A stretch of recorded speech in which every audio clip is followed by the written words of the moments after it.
असल में कल जैसे ही 4 राज्यों के रिजल्ट डिक्लेयर हुए, कांग्रेस की बुरी हार हुई, तो कांग्रेस के नेताओं को इंडिया अलायंस का ख्याल आया। मल्लिकार्जुन खड़गे ने ट्विटर पर लिखा, पार्टी इस हार से हताश नहीं है, हार के कारण खोजेंगे, गलतियों को ठीक करेंगे और 2024 की तैयारी में लगेंगे। सभी विरोधी दल मिलकर लड़ेंगे। 6 दिसंबर को इंडिया अलायंस के नेताओं की मीटिंग होगी। आज कांग्रेस के नेताओं ने गठबंधन में शामिल सभी पार्टियों के नेताओं से बात करने की कोशिश की। 6 दिसंबर को दिल्ली आने का न्योता दिया, लेकिन ममता बनर्जी ने मीटिंग में आने से इनकार कर दिया। ममता ने कहा उन्हें इस मीटिंग के बारे में पहले से कोई जानकारी नहीं है। अगर पता होता, किसी ने फोन किया होता, तो वो कोशिश करती। उनके पहले से प्रोग्राम फिक्स्ड है। वो 6 से 12 दिसंबर तक फ्री नहीं है, इसलिए अलायंस की मीटिंग में शामिल होना संभव नहीं है। मेरे को पता जिसमें नहीं है उसमें आप क्यों हमको पूछ रहा है? मेरे को पता नहीं है, मेरे को जानकारी नहीं है। इसी के लिए मैंने बाहर में प्रोग्राम रख दिया, नॉर्थ बंगाल टूर में। उधर में हमारा 6-7 दिन का प्रोग्राम है। तो मेरे को जानकारी होता तो हम थोड़ा ही प्रोग्राम रखता, हम जरूर जाते, लेकिन हमारा पास कोई जानकारी नहीं है। इसी के लिए हम नॉर्थ बंगाल टूर में जा रहा है। ममता बनर्जी ने मीटिंग में आने से इनकार कर दिया, तो कांग्रेस की तरफ से जयराम रमेश ने सफाई दी। जयराम रमेश ने पैतरा बदला, कहा 6 दिसंबर की मीटिंग तो इनफॉर्मल है, आगे भी ऑपोजिशन अलायंस की ऐसी ही मीटिंग होगी, उसमें ममता बनर्जी भी आएंगी। नहीं, वो खड़गे जी बात कर रहे हैं, उन्होंने सभी नेताओं से बातचीत करने की कोशिश की है, प्रयास जारी है। पर 6 तारीख को मैंने कहा ना, अनौपचारिक तरीके से ये बैठक होगी और औपचारिक तरीके से कुछ और समय लगेगा। पर हम आज तो सारे इंडिया गठबंधन के फ्लोर लीडर्स की बैठक हुई, कल भी होगी 10 बजे, तो ये चलता रहेगा। लेकिन बात इतने पर खत्म नहीं हुई। ममता की पार्टी के तमाम नेताओं ने कांग्रेस को नतीजों से सबक लेने की सलाह दी। ममता के भतीजे और तृणमूल कांग्रेस के महासचिव अभिषेक बैनर्जी ने कहा कि कांग्रेस को सबको साथ लेकर चलना नहीं आता। अगर सबका साथ लेना है तो कांग्रेस को अहंकार छोड़ना होगा। लोकतंत्र में लोग लास्ट वर्ड है और कांग्रेस में जो लोग चाहते हैं कि भाई सब मिलके बीजेपी के साथ लड़ाई करे, मैं उनको यही कह सकता हूं कि समय कम है। आप अपने हिसाब से सबको इकट्ठा करने का जो प्रयास है वो शुरू तो हो ही चुका है। उसको फिर से एक बार करके अगर एक साथ लड़ाई करना चाहे तो it should reflect in your action, not your words. आप अगर देखोगे राजस्थान का रिजल्ट हो या छत्तीसगढ़ का रिजल्ट हो, बहुत ही कम मार्जिन से ये चुनाव कांग्रेस हारा है। और मुझे लगता है कि ये आपस में जो पॉलिटिकल डिफरेंसेस था, इसको अगर ठीक से रेक्टिफाई करके पहले से प्रयास किया जाता तो चुनाव के ये नतीजे नहीं आते। आप राजस्थान में देखोगे तो 2% के कम वोट से बीजेपी जीता है और कांग्रेस हारी है। और 1 साल से अगर ये प्रयास होता कि जहाँ पे जो इनफाइटिंग या इनर राइवलरी है उसको एड्रेस करके, प्रयास करके, सबको इकट्ठा करके अगर चुनाव लड़ा जाता तो रिजल्ट और अच्छा हो सकता है। अभिषेक बैनर्जी तो संभल कर बोले। उन्होंने सिर्फ कांग्रेस की कमियों की तरफ इशारा किया, लेकिन उन्हीं की पार्टी के नेता कुणाल घोष ने सीधे सीधे कह दिया, अब विपक्ष की लीडरशिप कांग्रेस के बजाय तृणमूल कांग्रेस को मिलनी चाहिए। टीएमसी के साथ ये लीडरशिप होगी तभी 2024 में नैया पार लगेगी, वरना कांग्रेस तो अपने अहंकार में सबको डुबा देगी। ये तो कांग्रेस का खुद का फेल्योर है। उसका जो जमींदारी मेंटालिटी है, हम लोग दिखा देंगे, तो इसका नतीजा तो ये निकला।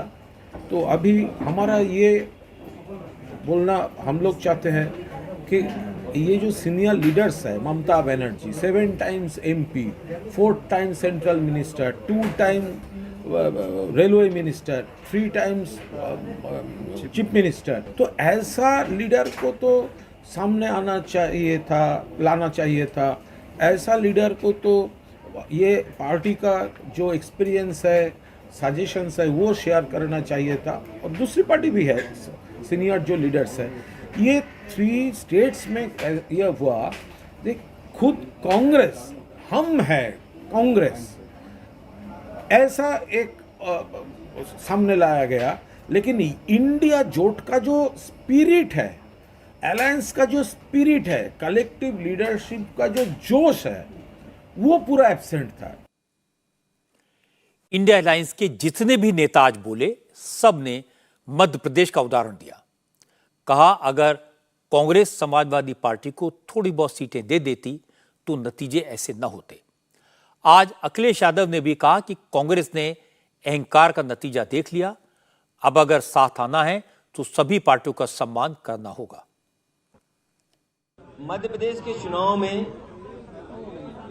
बातचीत हुई और ये भी आश्वासन मिला था कि आपको 6 सीटों में विचार किया जाएगा, लेकिन उनकी राजनीतिक परिस्थितियां ये नहीं थी कि हमें साथ लिया जाए समाजवादियों को।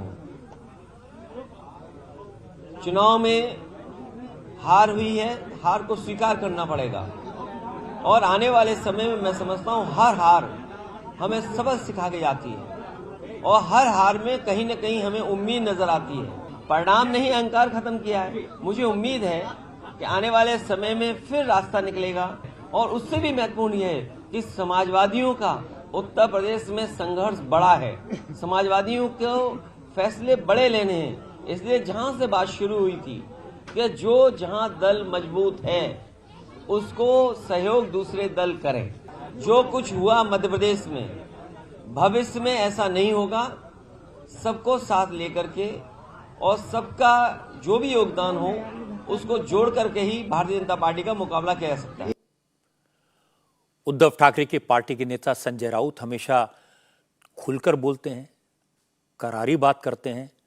उन्होंने कांग्रेस को कोसा। संजय राउत ने कहा देश में जमींदारी खत्म हो गई, लेकिन कांग्रेस के कुछ नेता हैं जो अब भी खुद को जमींदार समझते हैं। ऐसे नेताओं ने ही कांग्रेस को हरवाया है। जमींदारी नहीं रही लेकिन जमींदार है। जमींदारी तो खत्म हो गई सबकी, लेकिन आज भी कुछ लोग हैं कांग्रेस पार्टी में और वो अपने आप को जमींदार मानते हैं और हार जाते हैं। मध्य प्रदेश में समाजवादी पार्टी की ठीक है बहुत बड़ी ताकत नहीं होगी, लेकिन कुछ जिले में जरूर है। लेकिन कमलनाथ जी ने बात सुनी नहीं, या अखिलेश को पहचानते नहीं वाली बात होती है तो ये ठीक नहीं है। अगर ये बात पश्चिम बंगाल में हो तो कांग्रेस को कैसा लगेगा, जहां ममता है, बिहार में, महाराष्ट्र में हम लोग हैं, तो उनको क्या लगेगा कि अरे यार ऐसा नहीं है, ये ठीक नहीं है। कांग्रेस पर सबसे तीखा हमला किया नेशनल कॉन्फ्रेंस के नेता उमर अब्दुल्ला ने। उमर ने कहा कांग्रेस के नेता हवा में उड़ रहे थे, अब जमीन पर आए हैं तो 3 महीने बाद उन्हें अलायंस का ख्याल आया है।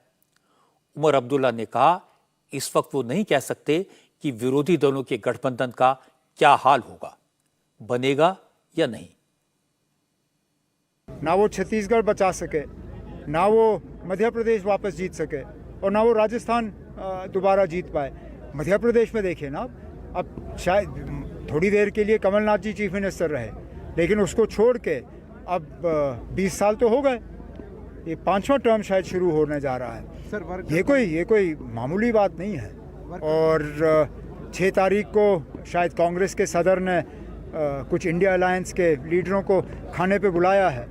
चलिए 3 महीने के बाद उनको दोबारा इंडिया अलायंस याद आया, अब देखते हैं उस पर क्या बात होती है। इंडिया अलायंस का फ्यूचर क्या रहेगा, क्योंकि आप भी उसका हिस्सा हैं। मैं क्या नहीं सकता हूँ ना, जिस तरह इंडिया अलायंस का इन स्टेट इलेक्शंस में हाल रहा, अगर आगे जाके भी यही हाल रहेगा तो हम शायद बच नहीं पाएंगे। समझ में नहीं आता, या तो कांग्रेस पूरी तरह से मध्य प्रदेश में ग्राउंड सिचुएशन को समझ नहीं पाई, नहीं तो क्या जाता अगर वो अखिलेश यादव को 5-7 सीटें दे देते, क्या तूफान होता। वैसे भी क्या जीता उन्होंने, फिर नहीं जीत पाए ना। अगर अखिलेश यादव को 5-7-10 सीटें दे देते, मुमकिन है कि थोड़ा और हमारा बचाव मध्य प्रदेश में हो जाता। नहीं किया, नतीजे आपके सामने इलेक्शन हैं। होती है, अगर एनसी पावर में आना चाहती है तो किसके साथ जाएगी? हम कांग्रेस के साथ या क्यों PDP के हम साथ? क्यों जाएं किसी के साथ? जाएंगे सर, जाएंगे। हम क्यों जाएंगे? जाएंगे सर आप। हम किसी के साथ नहीं जाएंगे ना। 3 राज्यों में करारी हार का एक असर यह हुआ है कि विरोधी दलों के अलायंस में कांग्रेस की दादागिरी खत्म हो गई है। ज्यादातर विरोधी दलों के नेता कह रहे हैं कि कांग्रेस बीजेपी को नहीं हरा सकती। राहुल गांधी मोदी को टक्कर देने में फिसड्डी साबित हुए हैं। कर्नाटक जीतकर कांग्रेस ने जो गुब्बारा फुलाया था उसकी हवा संडे को निकल गई। कोई कांग्रेस को अहंकारी बता रहा है, कोई इसे नकारा कह रहा है, कोई उसे जमींदार कह रहा है। तृणमूल कांग्रेस के एक नेता ने साफ साफ कह दिया है कि विरोधी दलों के अलायंस को ममता बनर्जी ही लीड कर सकती हैं। लेकिन कांग्रेस के कई नेता अभी भी हार मानने को तैयार नहीं है। दिग्विजय सिंह गिना रहे हैं कि पोस्टल बैलेट में कांग्रेस जीती पर ईवीएम में हार गई, पर वो ये बताने की जहमत नहीं उठाते कि पोस्टल बैलेट में सरकारी कर्मचारियों के गिने चुने वोट होते हैं। जयराम रमेश परसेंटेज गिनाने में लगे हैं, ये बताने के लिए कि कांग्रेस में अभी भी दम बाकी है। इसमें कोई शक नहीं कि कांग्रेस आज भी ऐसी पार्टी है जिसको सपोर्ट करने वाले पूरे देश में हैं। पर चुनावी राजनीति के लिहाज से देखें तो कांग्रेस 4 सीटों वाली हिमाचल के अलावा साउथ के 2 राज्यों में सिमट कर रह गई है। यूपी, बिहार, मध्य प्रदेश, राजस्थान जैसे बड़े राज्यों में पार्टी कहीं दिखाई नहीं देती। इसलिए अगर रीजनल पार्टियों के नेता ऑपोजिशन अलायंस की लीडरशिप पर दावा करने लगे तो कांग्रेस क्या जवाब देगी?